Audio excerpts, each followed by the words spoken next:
The doors to the private ballroom swung open at the exact moment Arden Vale saw her daughter standing close to a man she did not recognize. The music did not stop, but the room did. Conversations died mid-sentence.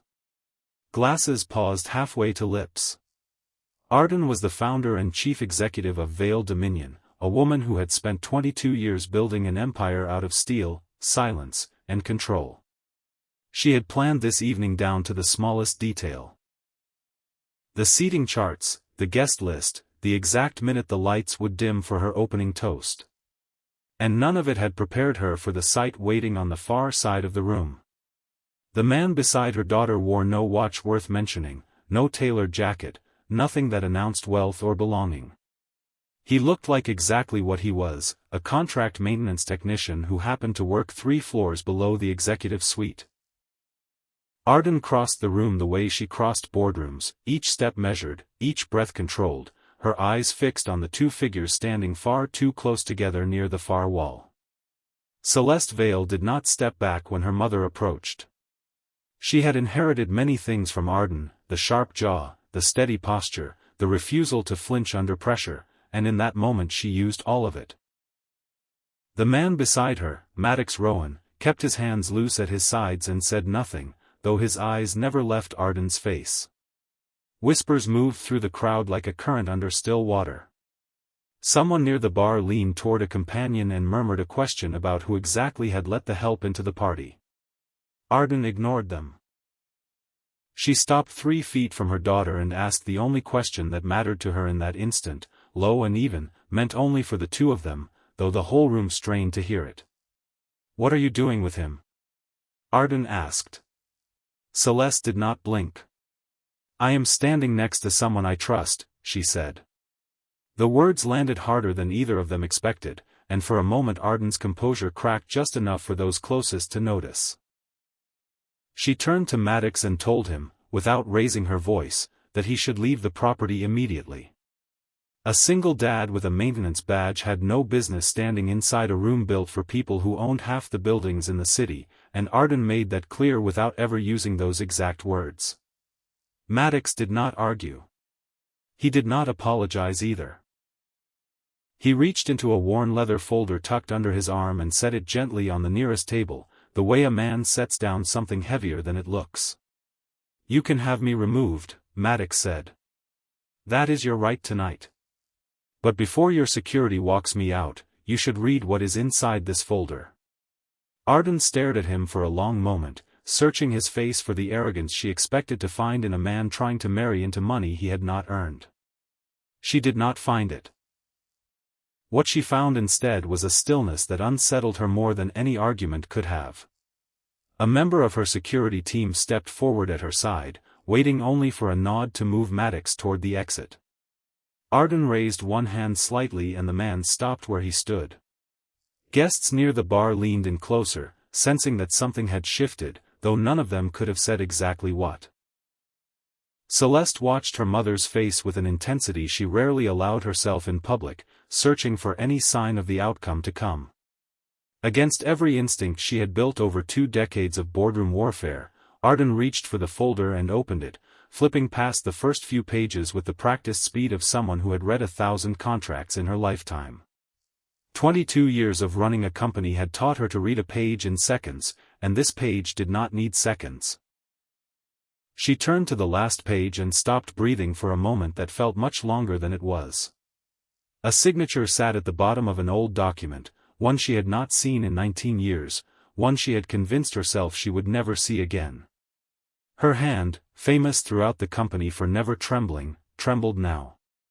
She closed the folder slowly, pressing it flat against the table as though that alone could keep the past contained inside it. Celeste stepped closer, watching the color drain from her mother's face, unable to understand what had caused it. The room, still watching, still whispering, had no idea that the woman who controlled billions had just come face to face with a ghost she thought she had buried a long time ago. 3 weeks before that night, Maddox Rowan had been nothing more than a name on a contractor's badge, one of dozens of technicians who moved through the lower floors of Vale Dominion Central Facility, fixing what needed fixing and staying invisible while doing it. He had come out of a marriage that ended 2 years earlier, raising his young son on his own, working steady hours that let him make school pickups and dinner most nights. The divorce had been quiet, amicable in the way divorces rarely are, and Maddox had simply rebuilt his life around the one responsibility that mattered more to him than any career ever had. He rarely spoke about his past. He rarely spoke at all unless someone asked him something worth answering. His co-workers knew him as reliable, quiet, and unbothered by the executives who occasionally walked past without acknowledging his existence. He took the maintenance contract because it paid well and asked nothing of his pride. His son was 7 years old that year, still young enough to believe his father could fix anything with the right tools, and Maddox found a strange comfort in work that ended when a machine ran again, unlike the kind of work he used to do, where problems rarely stayed solved. What he had not expected was the growing list of small inconsistencies he noticed while working through the building's older financial servers, numbers that did not match reports, transfers logged under vague departmental codes, patterns that a man with his particular background could not ignore even if he tried. He said nothing to anyone. He simply began keeping notes the same way he had once kept notes for a living, back when his job title had been very different from technician, back when boards of directors had once waited weeks just to hear his opinion on a balance sheet. Celeste noticed him before he ever noticed her. She had grown used to men either fawning over her name or resenting it, and Maddox showed neither the first time their paths crossed in a hallway. The first time they spoke, she watched a senior director humiliate him in front of a dozen employees over a delay that was not his fault. Maddox said nothing in his own defense. He simply knelt down, gathered the papers that had scattered across the floor, and told the director calmly that he might be wrong about many things, but the data itself did not lie. Something about the steadiness of that sentence stayed with Celeste long after she walked away. They began talking in small moments after that, a few minutes in a hallway, a conversation while waiting for an elevator that took too long. It was not romance at first. It was curiosity, then respect, then something neither of them named out loud. One afternoon she asked him why he never mentioned his son at work, and Maddox answered simply that some parts of his life were not for the building. Celeste found she respected the boundary more than she resented it. Celeste realized quickly that Maddox looked at her differently than everyone else in her orbit. He did not see the daughter of a billionaire. He saw a person, and that alone made him more dangerous to her carefully guarded heart than any wealthy suitor her mother had ever approved of. She began arriving early to the facility more often than her schedule required, telling herself it was curiosity about the maintenance reports, though everyone around her understood otherwise. Assistants who scheduled her calendar started quietly adjusting her mornings without ever being asked, and eventually stopped pretending they did not notice the pattern. Maddox never asked her why she kept showing up. He simply made room for her presence the way he made room for everything else in his life, without comment, without expectation. One evening, waiting for him near the loading dock, Celeste searched his name out of simple curiosity, expecting nothing more than a maintenance license and a handful of old addresses. What she found instead confused her. There were gaps in his employment history that made no sense for a man his age, years that seemed to have been scrubbed clean, references to a financial restructuring career that appeared and then vanished entirely from public record. A few old forum posts buried deep in search results mentioned his name alongside a company that no longer existed, though the posts themselves had been edited so many times they told her almost nothing useful. She did not confront him that night. She only watched him more carefully, aware for the first time that the quiet man beside her was carrying something far heavier than a toolbox. Celeste spent the following days digging deeper, piecing together fragments from old business journals and archived filings that had somehow survived deletion. She discovered that Maddox had once been a respected corporate turnaround specialist, a man brought in to save companies from collapse when no one else believed there was anything left to save. He had pulled one particular firm back from the edge of bankruptcy in a deal still referenced in industry circles, though rarely by his name. Colleagues from that era described him in old interview clippings as sharp, patient, and unwilling to compromise on the numbers no matter who stood to lose money because of them. Then, after one deal went catastrophically wrong, he disappeared from the profession entirely, and no one seemed willing to say exactly why. Even industry publications that once profiled him treated the disappearance as a minor footnote, a promising career simply cut short. When she finally asked him directly, sitting across from him at a small diner far from anywhere either of their worlds usually touched, Maddox set down his coffee and looked at her for a long moment before answering. "There are things I could tell you," he said, "but if I did, would end up pulling a lot of people down with me, people who do not deserve what would happen to them." It was not an answer, and Celeste knew it was not an answer, and that only deepened her suspicion that whatever he was protecting mattered more than his own reputation. Meanwhile, reports of the relationship had already reached Arden through channels she trusted far more than her daughter's honesty.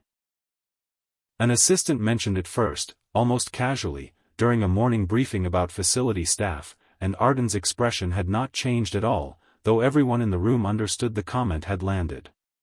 She ordered a full background investigation into Maddox Rowan, expecting to find the usual pattern: debt, ambition, some hidden motive that would justify ending things before they went any further. Her security team returned with almost nothing. No significant debt, no criminal record, no public scandal of any kind. The strangest detail in the entire file was the deliberate simplicity of his life, a man who seemed to be living far below whatever level his skills and history should have placed him. He rented a modest two-bedroom apartment near his son's school. He drove a car nearly a decade old, one that occasionally needed a jump start on cold mornings. He carried no significant savings, no property, nothing that suggested a man preparing to profit from proximity to wealth. Even his son's school records showed nothing unusual, just a father who attended every parent conference and never once missed a pickup. Arden read the file twice, unsatisfied. "A man does not hide his own competence without a reason," she told her chief of security. And she was right, though not in the way she assumed. She concluded that Maddox was playing a long game, positioning himself patiently to marry into money he could not otherwise access. It was a theory that fit neatly into everything she already believed about people who approached her family, and Arden had never been one to abandon a theory simply because the evidence beneath it felt thin. She called Celeste into her office that evening and delivered the warning she had given before to other men who circled her daughter, the warning she believed had always protected Celeste in the past. "A man who wants to walk into this family always wants something," Arden said, her voice flat and certain. Celeste did not back down. "Maybe you are the one measuring him by what you have," she answered, and left before her mother could respond. Arden sat alone in her office long after her daughter left, staring at nothing in particular until an assistant brought her an old file pulled from deep archive at her request, a record of a transaction from nearly 2 decades earlier bearing the name Rowan, connected directly to a deal that had once cost Vale Dominion hundreds of millions of dollars. Arden decided the confrontation could not wait. She summoned Maddox to her private office, no assistants present, no witnesses, nothing but the two of them and the wide window overlooking the city she had spent her career reshaping. She had rehearsed the conversation in her mind more than once, certain that a man like Maddox would fold the moment real money entered the room. She slid a check across the desk toward him, the amount deliberately large enough to end any argument about money before it started. She told him plainly that if he accepted it and disappeared from her daughter's life, the matter would be finished and forgotten. Maddox looked at the check for a long moment. He did not reach for it. Instead he pushed it gently back across the desk toward her. "I do not need your money," he said. Arden studied him, searching again for the greed she expected to find and failing to find it a second time. "Then what do you need?" she asked. Maddox met her eyes without hesitation. "I just need you to stop deciding what a person is worth based on a bank account," he said, and the sentence landed harder than he probably intended. Arden opened her mouth to respond and found, for perhaps the first time in years, that she had nothing prepared to say. Arden's anger rose fast and sharp. She terminated his maintenance contract before the end of that same day, effective immediately, no severance, no explanation offered to the rest of the staff. Word spread through the facility within hours, and more than one employee quietly wondered why a man who had never caused a single problem had suddenly been let go without warning. Celeste found out within hours and confronted her mother in a conversation that quickly became the loudest argument the two of them had ever had inside those walls. Celeste accused her mother of trying to control every choice in her life, of treating love the same way she treated a hostile takeover, something to be neutralized before it could threaten her position. "I am protecting you," Arden said, her voice tight. "No," Celeste answered. "You are protecting your reputation." The words hung in the air between them, neither willing to take them back. Maddox left the building quietly that afternoon, collecting nothing but his tools and a single folder he had kept locked in his work locker for months. Before he disappeared entirely, he found a way to get a small drive into Celeste's hands, delivered through a mutual contact rather than in person, along with a short handwritten note that gave her only one instruction: "Do not open this until you are ready to know the truth about your mother." Celeste held the drive for 2 full days before her curiosity finally won. Alone in her apartment late one night, she inserted it into her laptop and watched an old video file begin to play. Grainy footage, clearly transferred from something much older, showed her mother decades younger, standing beside a man Celeste had never once seen in any photograph, any record, any conversation her entire life. The footage revealed a version of Arden that Celeste had never known existed, long before Vale Dominion became the empire it was now. Arden had run the company alongside its true original founder, a man named Elias Rowan.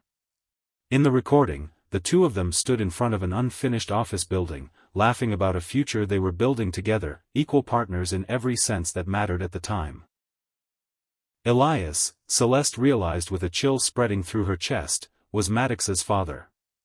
According to the footage and the documents attached alongside it, Elias had once been Arden's closest business partner, the person who had believed in her ambition before anyone else did. Then, following a bitter dispute over ownership rights that the video only partially explained, Elias vanished from the company entirely, leaving Arden to take full control of everything they had built together. Maddox, Celeste now understood, had grown up entirely in the shadow of that disappearance, raised on fragments of a story no one had ever fully told him. Celeste confronted Maddox as soon as she could find him, meeting him at a small park near his son's school, the only place she knew he would agree to see her.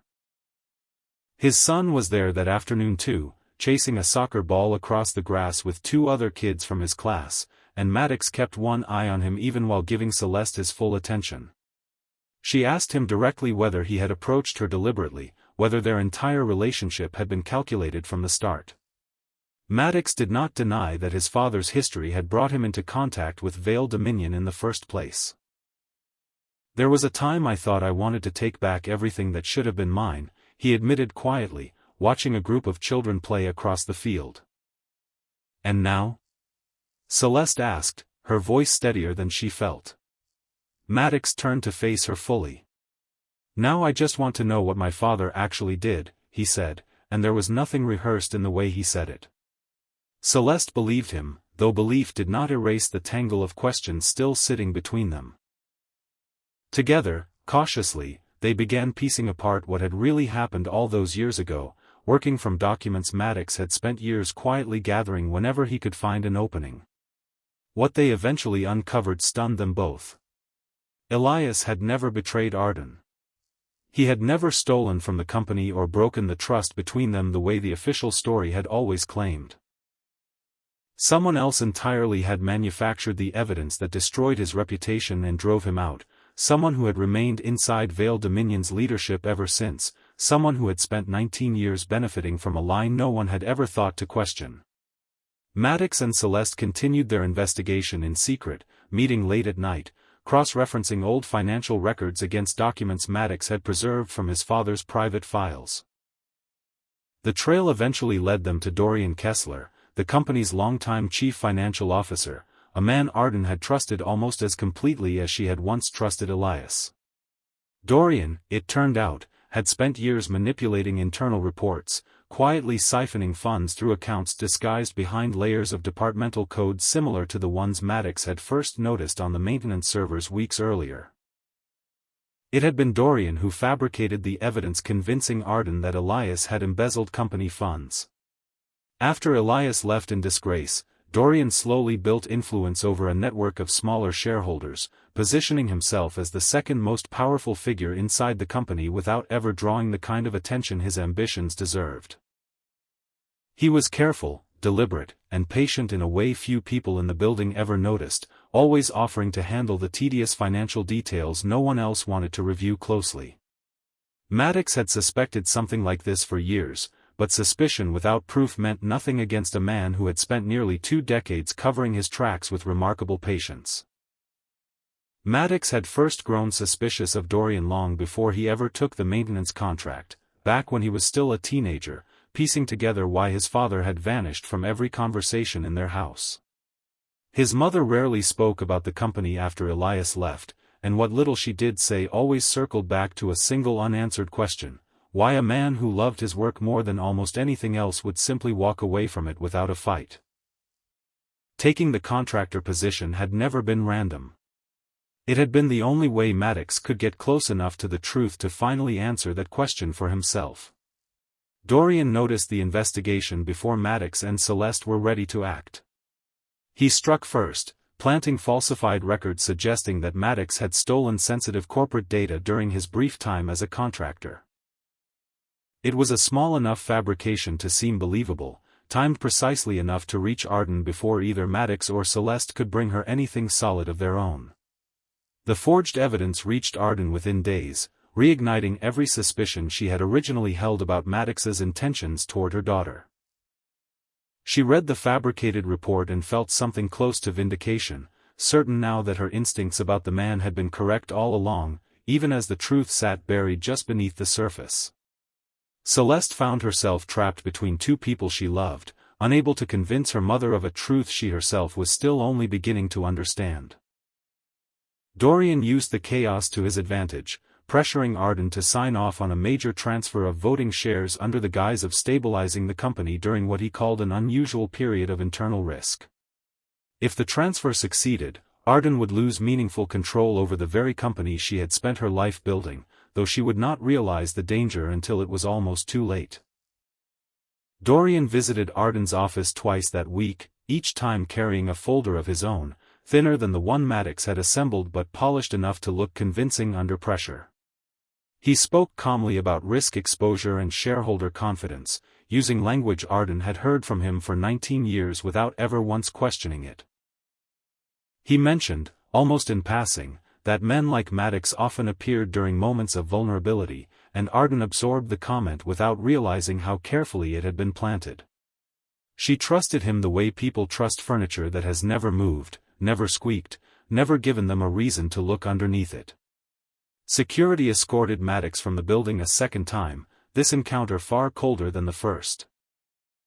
As guards walked him toward the exit, he turned back one final time and looked directly at Arden standing near the elevators. "Tomorrow you will understand exactly why I never needed your money," he said, his voice calm despite the circumstances. Arden watched him disappear through the doors, uncertain whether what she felt was anger or the first flicker of doubt she had allowed herself in weeks. That brings the story back to the night the ballroom doors opened and everything collided at once. Arden had walked into her own event already carrying weeks of suspicion, weeks of fabricated evidence, weeks of a narrative Dorian had carefully constructed to keep her exactly where he wanted her. Seeing Celeste standing beside Maddox again after everything felt to Arden like confirmation of every fear Dorian had planted in her mind. She assumed the entire relationship had been an elaborate scheme from the very beginning. Several guests, sensing the tension, allowed themselves small cruelties disguised as jokes. One man near the bar asked loudly enough for half the room to hear whether Maddox truly believed he could become part of the Vale family. A woman beside him laughed and added that some people would do anything to climb higher than they belonged. Maddox said nothing in response. Celeste stepped forward instead, positioning herself beside him without hesitation, daring anyone else in the room to say something else. Arden ordered security to remove him a third time, her voice sharper now, edged with something closer to desperation than authority. Maddox reached into his jacket and placed the same worn folder on the nearest table, the one he had carried with him for months, waiting for exactly this moment. He told Arden that everything happening in that room tonight, the whispers, the humiliation, the accusations, none of it mattered compared to what she was about to read. Arden hesitated only a moment before opening it fully this time, turning past the first pages toward everything that came after. Inside were copies of the original ownership transaction from 19 years earlier, Elias's authentic signature preserved alongside the forged version Dorian had used to frame him. There were bank records showing the exact accounts Dorian had used to redirect company funds. There were internal emails, transfer logs, and financial statements that together painted a picture no honest accountant could dispute. Arden stood frozen at the table, the noise of the party fading around her as she absorbed exactly how thoroughly she had been deceived. She realized, with a weight that seemed to settle into her chest all at once, that she had spent 19 years distrusting the wrong man entirely. Every guarded instinct she prided herself on, every careful calculation that had built her reputation as untouchable, had been built on top of a lie she never once thought to question. At the very back of the folder sat one final page, a small audio device tucked into a plastic sleeve with a short note in handwriting Arden recognized instantly despite not having seen it in nearly 2 decades. If Arden is hearing this, the note read, then I failed to protect her the way I meant to. Arden stared at the words for a long moment, her thumb tracing the edge of the plastic sleeve, as if touching it might somehow change what was recorded inside. Her hands shook as she pressed play, and Elias Rowan's voice filled the small space around her for the first time in 19 years. The recording played through a small speaker Maddox had brought along specifically for this moment, and Arden listened as her former partner's voice, older than she remembered it, older than the version frozen in the video Celeste had watched days earlier, explained everything he had never gotten the chance to say. Elias described discovering Dorian's embezzlement scheme shortly before his own departure from the company, describing the exact accounts and transfers Maddox and Celeste had since independently confirmed on their own. Elias explained that he had planned to bring the evidence directly to Arden, certain she would believe him once she saw the numbers laid out clearly. But Dorian had moved faster, manufacturing evidence against Elias himself before he ever had the chance to expose the real scheme. Faced with a fabricated case he could not immediately disprove, and unwilling to drag Arden through a public scandal that might destroy everything she had built, Elias made the decision to walk away entirely rather than fight a battle he feared would cost her more than it cost him. Arden had spent 19 years believing her closest partner had betrayed her without warning. The truth was almost unbearable in its opposite meaning. He had not betrayed her at all. He had sacrificed his own name, his own career, his own place in the story of the company they built together, specifically to protect her from a danger he could not yet prove. She thought of every year she had spent hardening herself against the memory of him, every meeting where she had told younger executives never to trust a partner too completely, every lesson she believed she had learned from a man who, it turned out, had taught her nothing of the kind. For the first time in longer than anyone in that room could remember, Arden Vale's composure broke completely. Tears rose before she could stop them, her famous control dissolving in front of every guest who had come to celebrate rather than witness this. No one in the ballroom moved. The band, sensing without being told that the evening had shifted into something no music could accompany, quietly stopped playing. Waiters froze near the kitchen doors, trays balanced and forgotten. Celeste watched her mother, a woman she had rarely seen cry even in private, standing exposed in front of 200 guests, and felt something in her chest loosen for the first time in weeks. She turned toward Maddox, her voice raw in a way it had never been in any boardroom. "Why did you not bring this to me sooner?" she asked. Maddox held her gaze steadily. "Because it took me years to believe you would actually listen," he said, and the sentence struck her harder than anything Dorian had ever manufactured against him. Celeste moved to her mother's side without a word, offering no argument, no vindication, simply her presence, and somehow that silence said more than anything either of them could have spoken aloud. Arden understood, standing there in front of everyone, that her daughter had chosen well. Not because Maddox possessed wealth, because he clearly did not seek it. Not because he carried influence, because he had spent years deliberately avoiding it. He had chosen instead to stay quiet long enough to uncover the truth properly, to protect his father's memory without destroying anyone in the process, to wait patiently for the exact right moment rather than seeking revenge the instant he had the power to take it. That restraint, Arden realized, said more about his character than any resume ever could.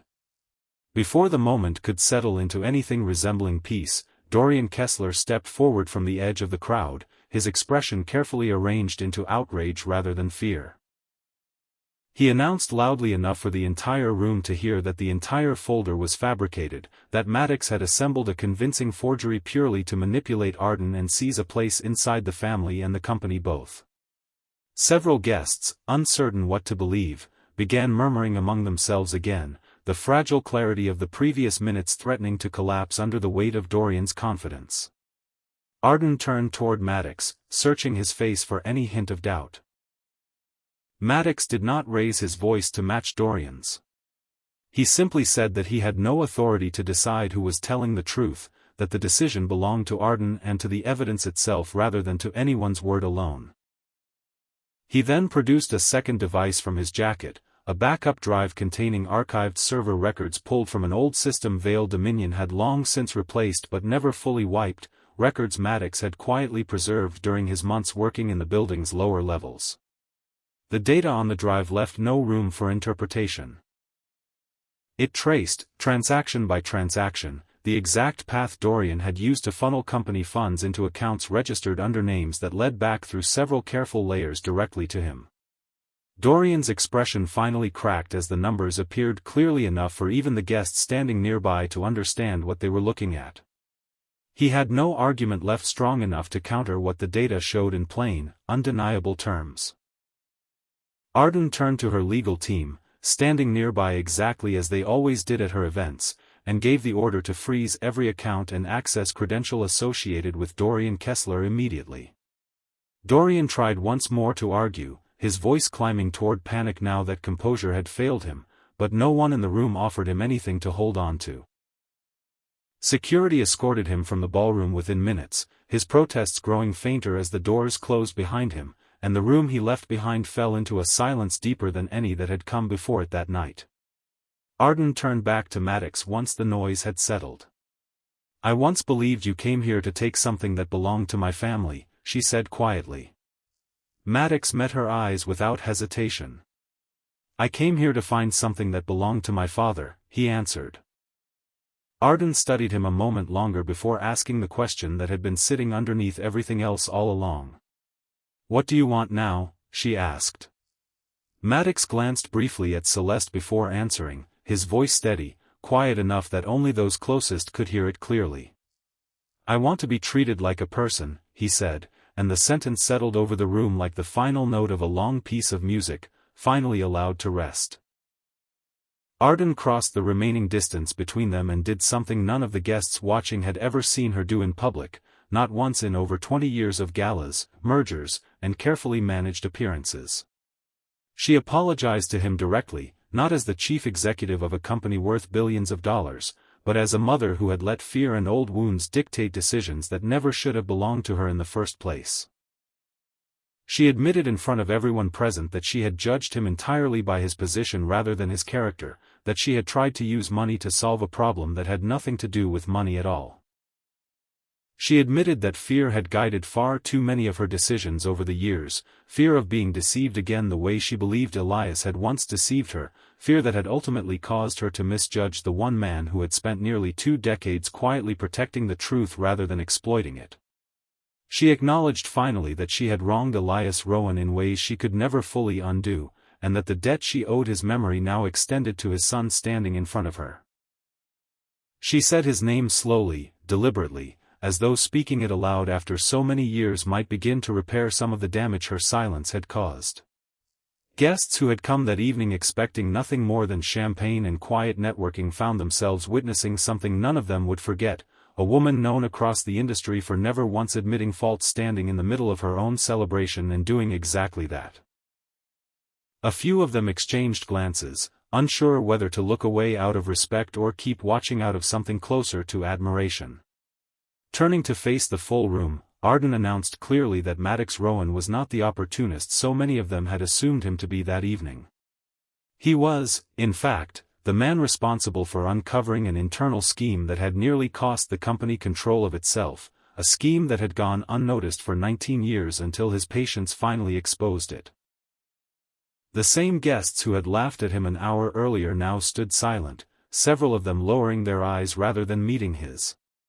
She offered him a position as a strategic partner within the company on the spot, a role with real authority, real influence, everything the room had assumed he wanted all along. Maddox declined immediately without a moment of hesitation. "I do not need a title to prove my worth," he said simply. Arden allowed herself something rare in front of an audience, a genuine smile. "Then for the first time in my life," she said, "I am going to make an offer without expecting to buy the answer I want." The two of them spoke quietly for a few more minutes while the rest of the room slowly returned to something resembling normal conversation, though no one that night would forget what they had just witnessed. Maddox eventually agreed to work alongside the company in a more limited capacity, but only on the condition that employee protections and full financial transparency became permanent priorities moving forward, terms Arden accepted without negotiation for the first time in longer than anyone could remember. Celeste stood beside him through all of it, and no one in that room dared laugh again. Somewhere near the back, the same man who had joked earlier about Maddox becoming part of the family now found somewhere else to look entirely. Arden looked at her daughter, really looked at her, and asked a question she had never once thought to ask throughout the entire relationship. She did not ask what Maddox owned or what he could offer the family. She asked simply whether Celeste was happy. Celeste smiled, the first fully unguarded smile she had allowed herself all evening, and answered with a single word that carried more weight than any contract Arden had ever signed. "Yes," she said. Maddox and Celeste eventually made their way toward the ballroom exit together, leaving the noise and the recovering guests behind them. A few guests began speaking again in low voices, though the conversation in the room had changed entirely, no longer about scandal or gossip, but about the quiet dignity of the man they had mocked only an hour earlier. Arden remained near the table where everything had unfolded, watching them go. The check she had once tried to hand Maddox still sat untouched, exactly where it had been left weeks earlier during their private meeting. She picked it up slowly, studied it for a long moment under the low light of the room, and then tore it cleanly in half. She let the pieces fall into a nearby waste bin without a second glance, turning instead toward the doors her daughter had just walked through, choosing for the first time in years to follow rather than to control. Outside, the night air was cool, and Celeste stood waiting near the entrance with Maddox beside her, neither of them speaking, both of them simply breathing in the quiet after everything that had just happened.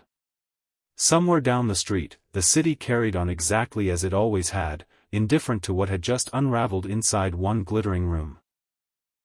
Arden stepped through the doors a moment later, and for the first time that evening, no one in her presence needed to brace themselves for what she might say next. A person's worth was never written on a bank statement, a title, or the name attached to a family fortune. Sometimes the one every room is quick to dismiss turns out to be the only one brave enough to speak the truth out loud.